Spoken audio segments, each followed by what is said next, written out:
ونروح بعد كده للمركز الثامن والأفضل في حلقة النهاردة The Pianist، أحد أبرز أفلام القايمة نجاحا، بحيث إنه فيلم بيخليك تتعاطف مع اليهود، لأن اللي حصل لهم مش قليل حسب الفيلم ده لو افترضنا إنه مفيش تزوير أو مبالغات لإثارة المشاعر، مع إنه مطلع بعض النازيين كويسين برضه.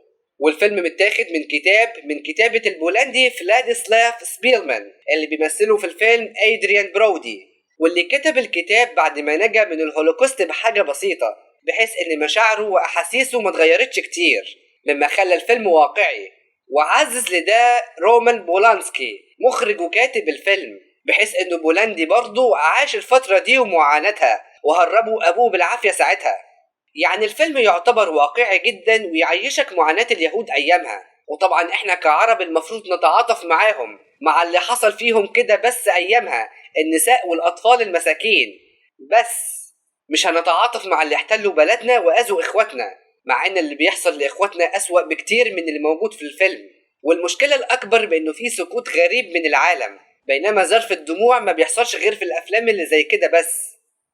وبسبب قوة الفيلم وواقعيته وتأثيره على الناس عمل إيرادات أكتر من 120 مليون، بينما ميزانيته 35 مليون بس، وفاز ب57 جايزة، منها 3 أوسكار والسعفة الذهبية لمهرجان كان وجايزة الجولدن جلوب، وترشح ل 74 جايزة تانية، منها 4 أوسكار وواحدة جولدن جلوب.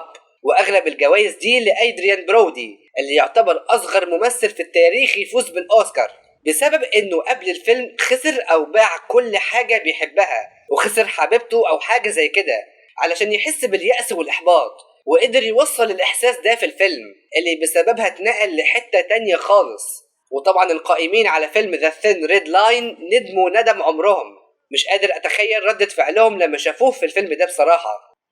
واحداث الفيلم ده في بولندا ايام ما يدخلها النازيين، وهتشوف تفاصيل الأحداث مع صاحبنا، وهتشوف أنواع المعاناة اللي هيشوفوها على إيد النازيين، وهنشوف أحد أقوى مشاهد الفيلم والسينما العالمية لما قابل ضابط ألماني كبير توماس كريتشمان اللي هيتعاطف معاه بالرغم إنه يهودي، وهيجيب له أكل والكلام ده.